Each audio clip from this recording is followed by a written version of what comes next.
અને 2 દિવસથી social media અને મીડિયામાં જે અફવાઓ ચાલી રહી છે કે આણંદમાંથી ભારતીય જનતા પાર્ટીના ઉમેદવાર મિતેશભાઈ પટેલ બદલાય છે, આ અફવાઓ જ છે. અફવાઓમાં કોઈ પણ નાગરિક અથવા ભારતીય જનતા પાર્ટીના કાર્યકર્તાઓને વિનંતી કરીશ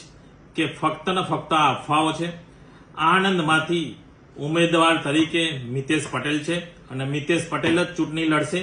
અને આપ સૌએ જે મને 5 વર્ષ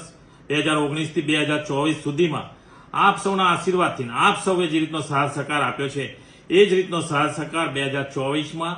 આદરણીય પ્રધાનમંત્રી નરેન્દ્રભાઈ મોદી સાહેબ ત્રીજી વખત જ્યારે પ્રધાનમંત્રી બનતા હોય અને દેશની ઇકોનોમી 1 થી 3માં જતી હોય ત્યારે